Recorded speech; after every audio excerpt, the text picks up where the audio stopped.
Throughout history, certain armies did more than win battles. They shattered everything their enemies thought was possible. Some were so disciplined, so advanced, and so unsettlingly effective that they seemed to appear out of the future itself. But then, just as suddenly, they vanished. And the first of these forgotten forces may be one of the strangest military units ever created. Top 1, the Sacred Band of Thebes in 378 BCE, during one of the most unstable periods in ancient Greece, a new military unit began to emerge inside the fortified city-state of Thebes. It was not famous at first. In fact, very few people outside Theban command even knew it existed. But this force was unlike anything the ancient world had seen before. It was made up of exactly 300 men, organized into 150 intimate pairs. They were not chosen because of noble birth, wealth, or family name. They were chosen for physical excellence, discipline, and something even more unusual for their time: emotional devotion to one another. This elite unit would become known as the Sacred Band of Thebes. While most Greek armies depended on temporary citizen soldiers or aristocratic warriors, the Sacred Band trained year-round, even in times of peace. These men were not ordinary recruits. They were highly selected volunteers, shaped into a force built not only on military skill, but on absolute loyalty between partners. Each warrior fought beside the man he loved, and that bond created a level of unity that ordinary formations could not match. They were not fighting for abstract glory or political slogans. They were fighting for the person standing next to them, and that made them terrifyingly difficult to break. Ancient historians such as Plutarch describe the Sacred Band as a force of extraordinary cohesion and precision. They moved with a level of synchronization that seemed unnatural for the age, adjusting formation even on difficult terrain and striking with deadly coordination. Their greatest moment came at the Battle of Leuctra in 371 BCE, when Theban general Epaminondas placed them at the heart of an innovative oblique assault formation. What happened next changed Greek history.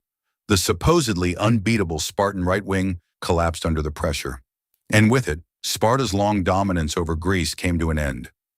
For the ancient world, the shock was enormous. How could a force so small destroy the aura of the most feared military power in Greece? And yet, this should have been the beginning of their legend. Instead, it became the beginning of their silence. When Macedon rose under Philip II, the political landscape changed. In 338 BCE, at the Battle of Chaeronea, the Sacred Band made its final stand. Surrounded and overwhelmed, they did not retreat. They fought until every last man was cut down. According to later accounts, Philip himself walked the battlefield afterward, and when he understood who they were, he felt sorrow rather than triumph. Even so, their story was never widely preserved. No major military tradition copied their model. No empire brought back a unit built on the same emotional structure. In later history, they seemed to slip into shadow.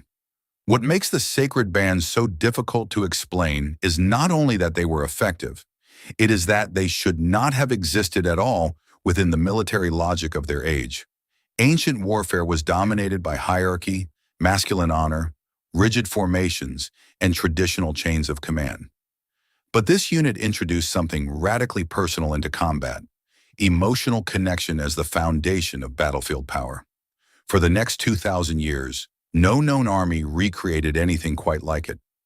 Excavations near Chaeronea have uncovered a mass grave believed to hold their remains, with skeletons buried side by side in paired formation. That discovery makes their story even more haunting. The evidence says they were real. Their success says they were extraordinary. So why were they never truly remembered? And what might warfare have become if their model had not been buried with them? Top 2. The Immortals of Persia. In 480 BCE, during the Second Persian invasion of Greece, Greek scouts stationed near Thermopylae reported something deeply unsettling. Out of the morning light came a perfectly synchronized column of soldiers, moving in complete silence. There were no shouted commands, no chants, no visible disorder. Just a gleaming force of spears, robes, and polished discipline, advancing as if it were a single living machine. What made the sight even more disturbing was the number. No matter where the enemy encountered them, they always seemed to be exactly 10,000 strong. Men could fall, but the formation never appeared to shrink. To those watching from a distance, It was as if the unit could not die. These were the Immortals of Persia. The Immortals served as the elite standing core of the Achaemenid Empire, protecting Persian kings from the age of Cyrus the Great through the reign of Darius III. According to Herodotus, their name came from that eerie continuity. Whenever one soldier was killed, wounded, or taken ill, he was immediately replaced, sometimes so quickly that outsiders never saw a gap in their numbers. That constant total of 10,000 created an almost supernatural reputation. But their real power was not myth. It was organization. They were far more than a ceremonial guard. They carried composite bows with impressive range and force, short spears fitted with iron heads, and wicker shields that were surprisingly light yet resilient. Beneath their robes, many wore scale armor of bronze, iron, or even gilded plating, giving them a rare balance of mobility, protection, and striking versatility. What makes the Immortals so remarkable is how advanced their deployment appears when compared with the armies around them. They were not limited to one battlefield style.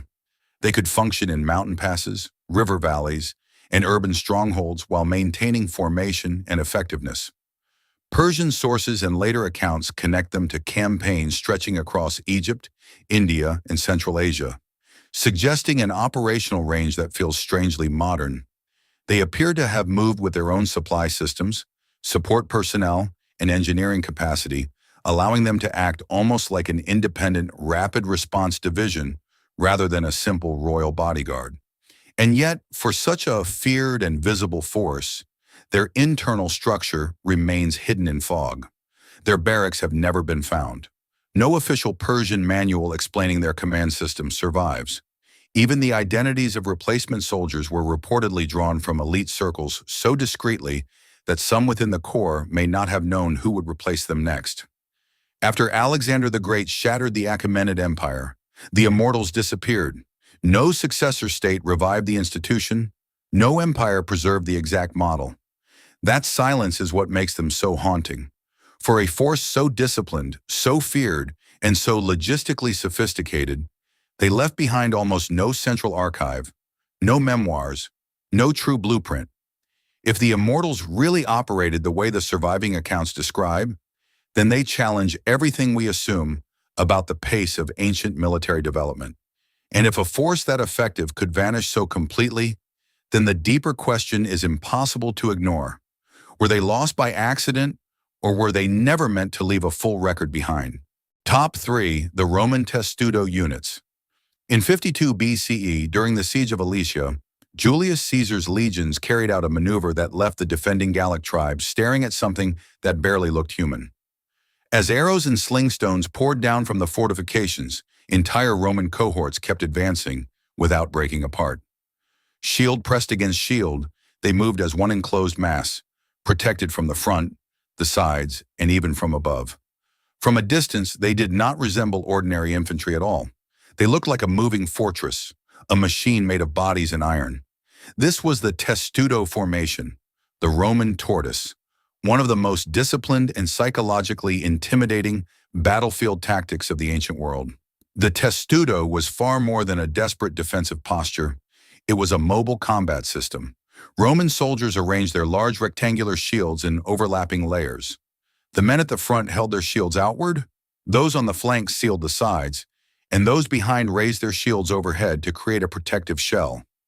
The result was a dense armored structure capable of advancing through missile fire, approaching walls, breaching gates, and maintaining order under extreme pressure. Ancient writers such as Cassius Dio, Livy, and Polybius described this kind of formation as one of the most feared tools in Rome's arsenal.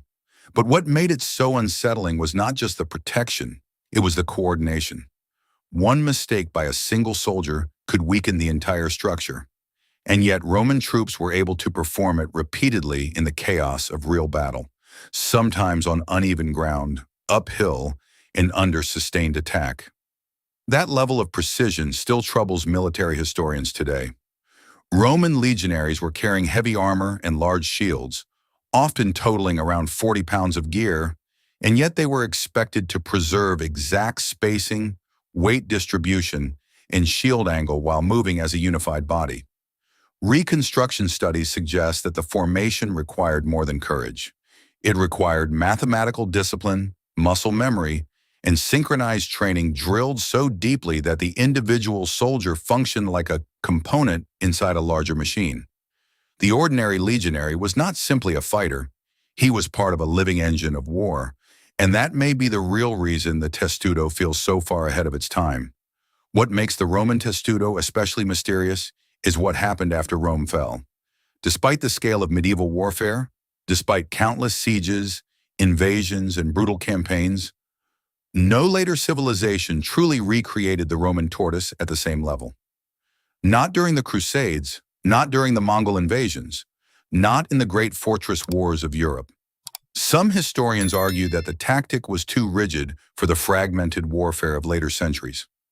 Others believe it required a level of discipline and institutional training that post-Roman societies simply could not sustain. But there is a more unsettling possibility. The testudo may not have been just a battlefield formation at all.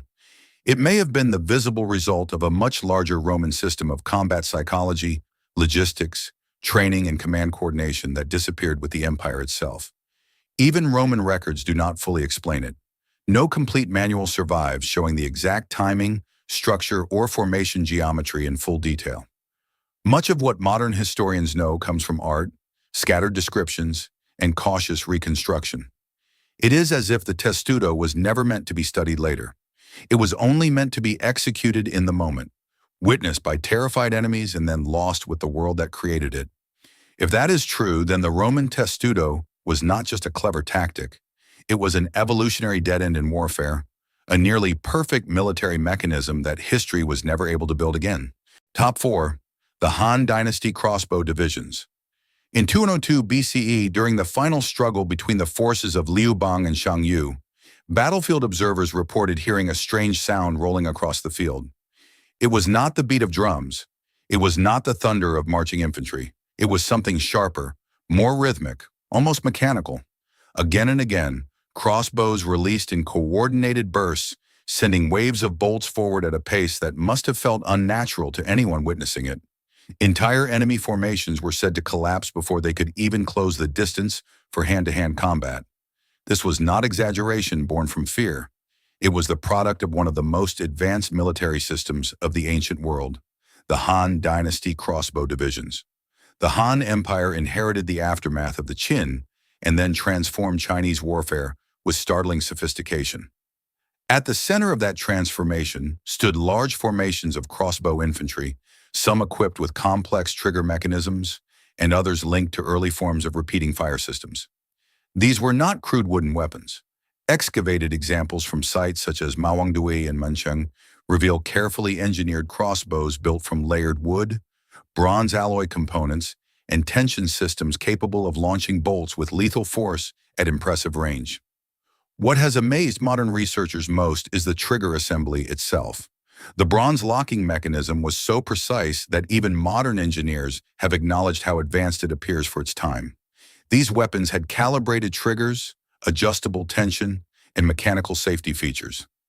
Some were even produced with standardized parts, something almost unheard of in an age when most weapons were handmade one by one.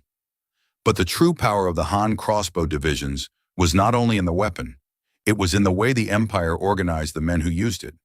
These crossbow soldiers were not sidelined as support troops.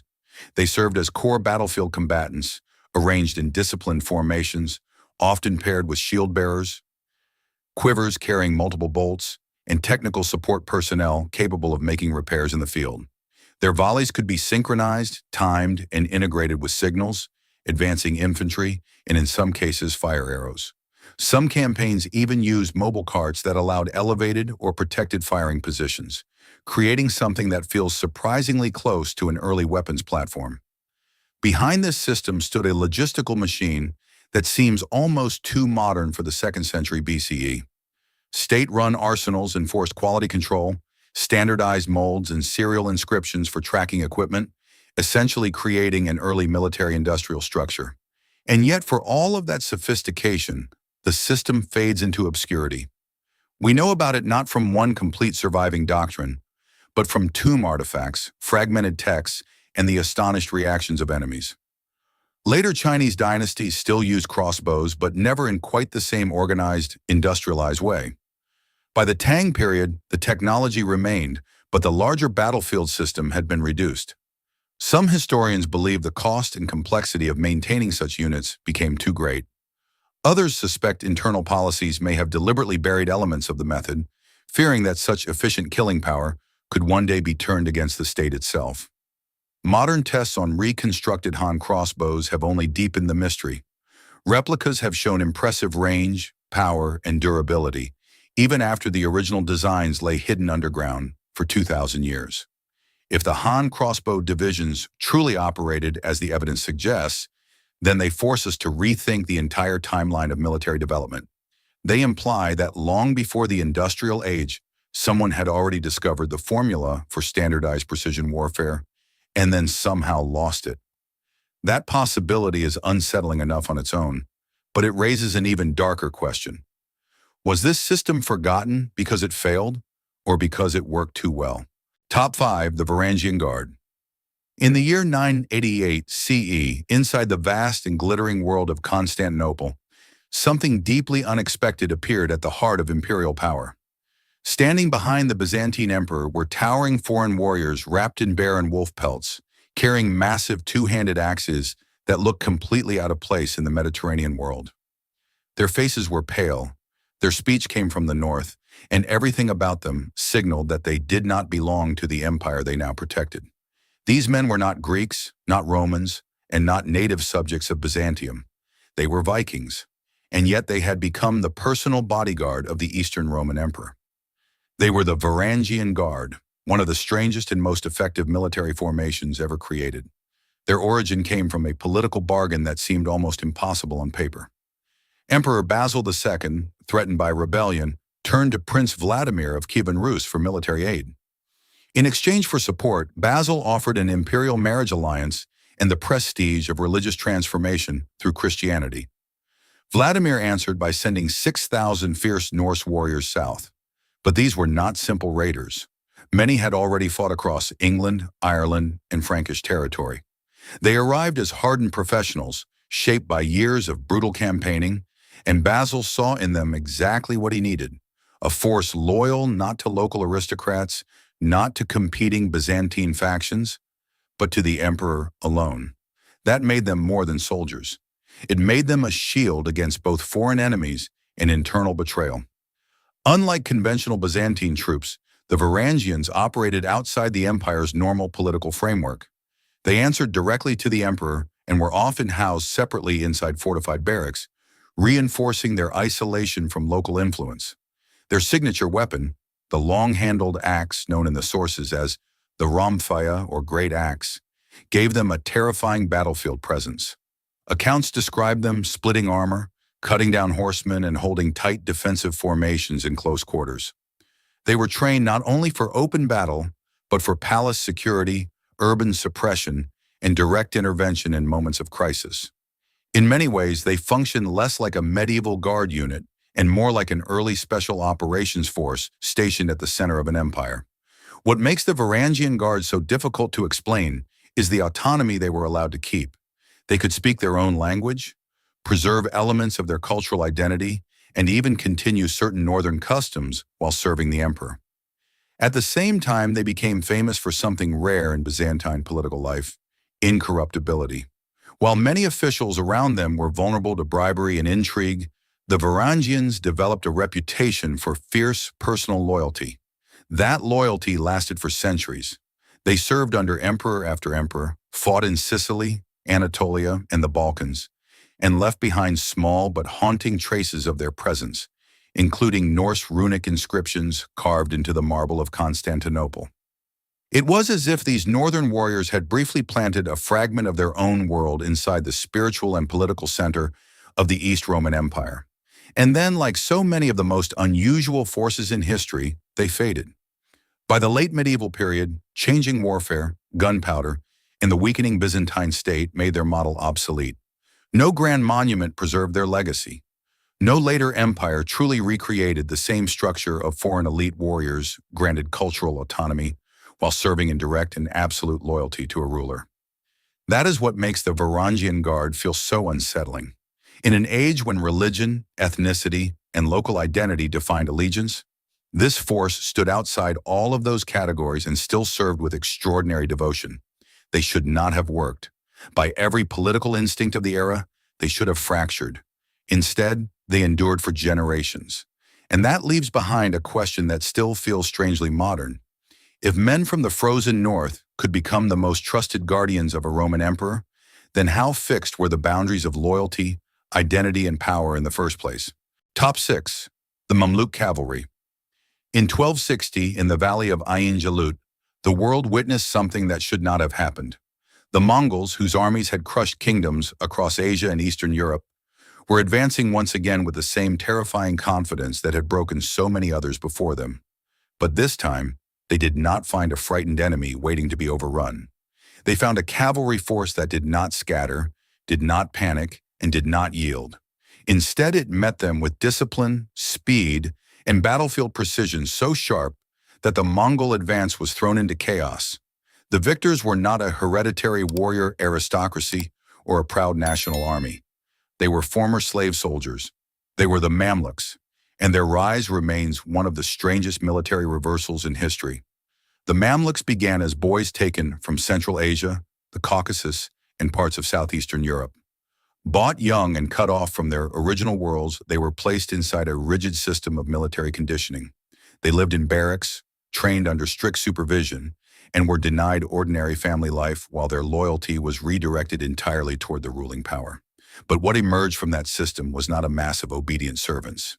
It was an elite warrior caste unlike almost anything the medieval world had seen. From adolescence, Mamluk recruits were trained in mounted archery, swordsmanship, formation maneuvering, and battlefield discipline at the highest level. They were expected to master both personal combat and complex unit coordination, turning them into cavalrymen who could think and move as part of a larger war machine. Their effectiveness reached its most famous expression at Ain Jalut. There, the Mamluks used methods that felt unnervingly modern. They maneuvered with coordinated flanking attacks, false retreats, sudden reversals, and carefully timed assaults that disrupted the Mongols on their own terms. Their composite bows could fire accurately from horseback at long range, while their armor balanced protection with mobility through a combination of mail, lamellar plating, and hardened leather. What makes this even more extraordinary is that the Mamluks did not grow out of a steppe nomad tradition the way the Mongols did. Their system had to be built, drilled, and engineered. Their battlefield instinct was not inherited through tribal memory. It was manufactured through relentless training, isolation, and discipline. That is what makes them so difficult to fit into ordinary military history. Even more unsettling is what happened after their victories. The Mamluks did not simply serve a dynasty. They eventually became the ruling class themselves, overthrowing the Ayyubids and establishing power over Egypt and the Levant for more than 2 centuries. Yet their military structure remained deeply strange. Mamluk status was not meant to pass naturally from father to son. Their children did not automatically inherit the same rank or function. Instead, new recruits had to be brought in from outside, trained from the beginning, and shaped into the next generation of elite cavalry. It was a self-renewing cycle of warrior production with no true aristocratic bloodline at its center. Few systems in history have ever reproduced elite military power in such an artificial and controlled way. And still, for a force that changed the balance of the medieval world, so much about them remains hidden. Surviving manuals are fragmentary. Training traditions were often oral, coded, or passed from master to apprentice without full written explanation. The exact logic of their battlefield choreography, their ability to adapt under pressure, mimic enemy tactics, and manipulate terrain with such confidence remains only partly understood. By the 16th century, firearms reduced the dominance of traditional cavalry, and the Ottoman expansion gradually absorbed and overshadowed the Mamluk system. But the deeper mystery remained. How did a world built on captivity produce one of the most formidable military elites ever seen? And what does it mean when the empire's strongest defenders are created through enslavement, only to become rulers themselves? Top 7. The Ninja Units of Iga and Koga. In 1581, under the cover of darkness, Oda Nobunaga sent an overwhelming force into the mountainous province of Iga. On paper, the campaign should have been simple. His army numbered in the tens of thousands, and the villages scattered across that region were not supposed to offer serious resistance. But what his men encountered was something they could barely explain. Supply depots caught fire from within. Messages were intercepted before they reached their destination. Forest paths turned into traps. Attacks came from enemies no one could clearly see, and then vanished before retaliation could begin. To Nobunaga's commanders, it must have felt less like conventional war and more like being hunted by something that refused to stand in the open. These were the covert units of Iga and Koga, the operatives history would later remember simply as ninja. The reality behind the ninja is far more unsettling than the later myths. They were not supernatural assassins dressed in theatrical black, and they were not fantasy figures performing impossible feats. They were highly trained specialists shaped by a real system of asymmetric warfare during Japan's violent Sengoku period. Isolated in mountainous territory and excluded from the major centers of political power, the clans of Iga and Koga developed a parallel military tradition rooted in stealth, sabotage, infiltration, reconnaissance, and psychological disruption. Their operatives were not ordinary samurai and not simple mercenaries either. They belonged to secretive local networks in which survival depended on information, deception, and controlled violence rather than battlefield honor. Historical materials such as the Bansen Shukai, compiled later but drawing on older traditions, describe a level of training that feels startlingly advanced for the time. Ninja operatives studied lockpicking, disguise, poisons, explosives, climbing, silent killing, and coded communication. They memorized regional dialects, weather patterns, local movement routes, and techniques for misdirection using light and shadow. Some records even describe practical devices and tools that sound far ahead of their era, including collapsible ladders, flotation equipment for crossing water, and smoke-generating compounds designed to confuse pursuers. But what may be most remarkable is not any one technique. It is the structure behind them. These units appear to have operated through specialized roles, including intelligence gatherers, saboteurs, couriers, decoys, and infiltrators, often functioning in cells and shifting identities depending on the mission. That kind of compartmentalization feels much closer to modern covert operations than to feudal warfare. And that is exactly why the ninja remains so difficult to place within military history. Their methods deliberately blurred the line between warfare and espionage centuries before such distinctions were formally recognized. They did not merely fight enemies. They manipulated fear, uncertainty, and perception. In castles, they could slip inside to spread panic or set fires from within. In peacetime, they could embed themselves in rival territories as eyes and ears for future operations. When Nobunaga finally crushed Iga in his brutal campaign, much of this infrastructure was shattered.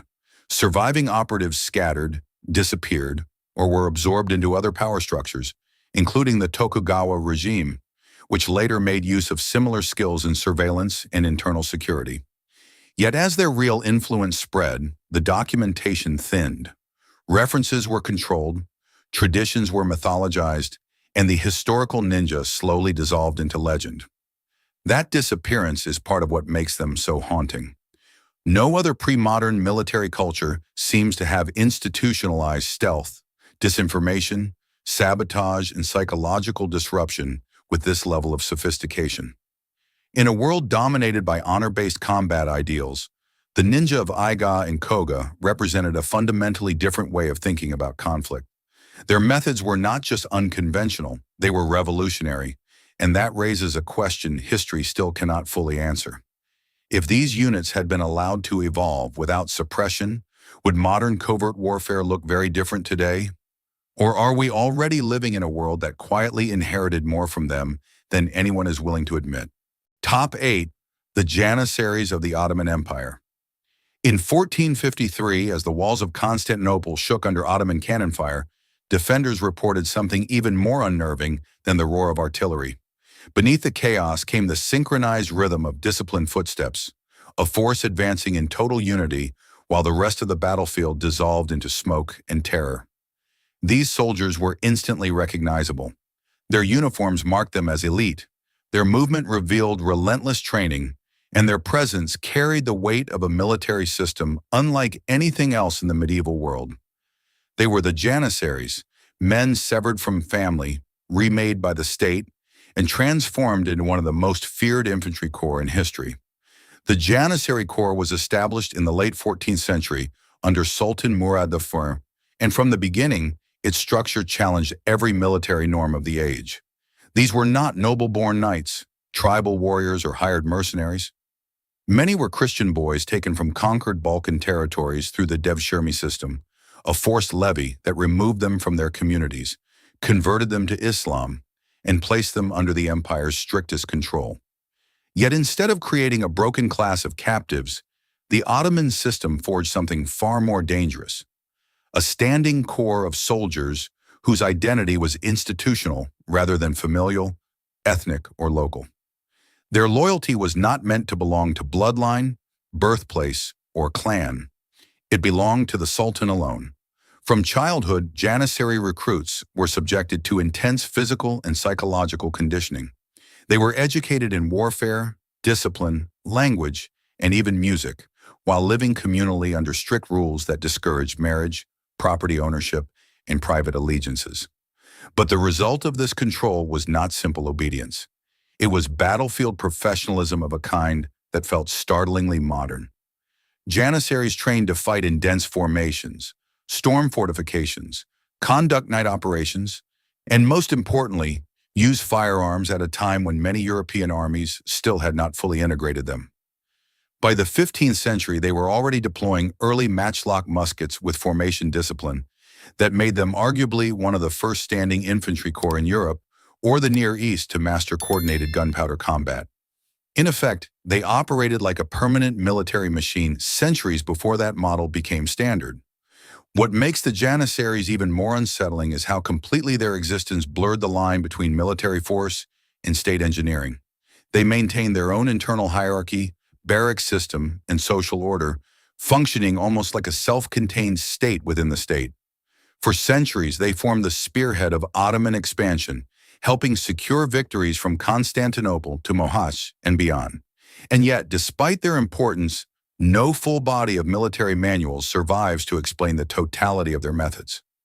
Much of what is known comes from imperial decrees, observers' accounts, and fragments of institutional memory. Then, as often happens with forces built on extreme discipline and autonomy, the system began to turn inward.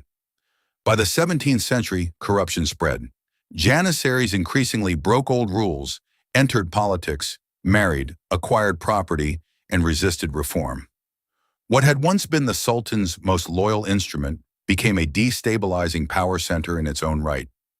In 1826, Sultan Mahmud II destroyed the corps in a violent purge known as the Auspicious Incident, effectively erasing the institution that had once made Ottoman military power so terrifying.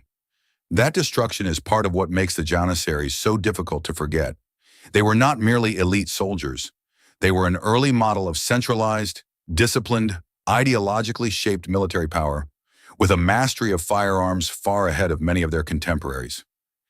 If that sounds uncomfortably modern, perhaps it should. Their story leaves behind a question that still lingers in the shadows of military history. Were the Janissaries an early blueprint for the future of organized force, or were they a warning so dangerous that history decided not to preserve them whole? Top 9. The Anglo-Saxon Housecarls. In the cold morning fog of October 14th of 1066 on the hill at Hastings, one force stood with a discipline that seemed almost unnatural for its time. As Norman cavalry charged uphill again and again, these men did not scatter. They did not collapse into panic. They held their ground with grim precision, forming a wall of resistance around King Harold Godwinson, while the battle raged around them. Chroniclers would later describe a line so stubborn that it felt as if the hill itself had to be broken before these warriors could be. They were not common levies, and they were not feudal knights. They were the housecarls, the professional shock troops of Anglo-Saxon England. The housecarls first emerged as a royal warrior class under King Senut in the early 11th century, and their existence was already unusual by the standards of medieval Europe. At a time when most kings depended heavily on temporary levies or local nobles, the housecarls were full-time soldiers, paid directly from the royal treasury. They lived close to the centers of power, served in royal households, and followed the king across the realm as both protectors and battlefield elites. That alone made them different. But what truly set them apart was the combination of discipline, weapon mastery, and formation fighting that they brought to war. Their most iconic weapon was the massive Danish axe, a two-handed blade powerful enough to cut through shield armor and bone. Yet these men did not swing it wildly. Evidence from chronicles and battlefield depictions suggests they used it with measured timing and controlled force, striking to disrupt cavalry charges, shatter enemy lines, and break the momentum of advancing troops. What makes the housecarls so impressive is that they paired that destructive weapon with an equally disciplined approach to formation combat. They were trained to fight inside shield walls, maintaining cohesion with long-handled axes in circumstances that should have been ergonomically difficult and tactically unstable. That meant they were not simply strong warriors. They were drilled professionals who understood timing, spacing, and mutual trust at a level rarely seen in Western Europe at the time. Their command structure was also strikingly centralized. They answered directly to the king or to the highest-ranking nobles, rather than serving as scattered retainers of local lords. In effect, they represented a compact professional military body tied to royal authority, one that functioned as both palace guard and battlefield anchor. And yet, despite everything they represented, the housecarls vanished with astonishing completeness after the Norman conquest. At Hastings, they were among the last men still fighting when the Anglo-Saxon position finally collapsed. After William's victory, the old order was dismantled, and with it went the possibility of preserving the housecarl model. Instead of building on that centralized warrior elite, Norman rule pushed military power outward into the feudal system, distributing it among vassals and local obligations. That shift may explain why no later Western monarchy truly recreated the housecarls in the same form. Their discipline, their battlefield role, and their relationship to central authority should have shaped generations. Instead, they were buried along with the world they served. And that leaves behind a disturbing question. Were the housecarls forgotten because they failed at Hastings, or because they revealed a model of centralized professional warfare that a new ruling power had every reason to erase? Top 10. The Mongol Heavy Cavalry Archers. In 1241, as European forces gathered near the Sajo River in Hungary, many believed they were about to face nothing more than a chaotic eastern horde. What they encountered instead was something far more terrifying. Before close combat even began, the battlefield was already coming apart. Arrows fell in relentless waves from astonishing distance, each volley delivered with deadly control. Cavalry units moved in coordinated patterns that seemed impossible to track, splitting apart, circling back, and reforming without confusion. There was no wild charge, no reckless disorder. What advanced toward Europe was a system, precise, disciplined, and devastatingly efficient. These were the Mongol Heavy Cavalry Archers, one of the most sophisticated strike forces the medieval world had ever seen. At the core of Mongol military power was a structure that still unsettles modern analysts because it feels so advanced for its era. Their armies were built around a decimal organization system, with 10 men forming a squad, 10 squads forming a larger unit, and the pattern scaling upward into massive operational groups. Orders could be transmitted rapidly through flags, smoke signals, and mounted messengers, allowing units to react with a speed and cohesion that resembled modern command systems more than medieval warfare. But their battlefield effectiveness did not come from organization alone. These were not lightly protected raiders. Mongol heavy cavalry archers often wore hardened leather and lamellar armor, sometimes reinforced with iron or lacquered plates, while still maintaining remarkable mobility. Their composite bows, built from horn, wood, and sinew, had immense draw power and could strike targets accurately at distances that stunned European observers. They could fire from horseback at full gallop with a consistency that turned movement itself into a weapon. What made them truly terrifying, however, was their operational control. Mongol units could feign retreat for miles, drawing enemies into carefully prepared traps. They could divide and reunite in the middle of battle, surround enemy formations, and combine long-range pressure with sudden shock action. In siege warfare, they integrated engineering, gunpowder weapons, and psychological terror with chilling pragmatism. Sources from China, Persia, and Europe all describe the same nightmare: an enemy that seemed to think faster than the armies opposing it. And perhaps the strangest part of all is where this system came from. The Mongols had no great network of permanent cities, no military academies in the conventional sense, no surviving written manuals that fully explain how they trained for this level of cohesion across such vast distances.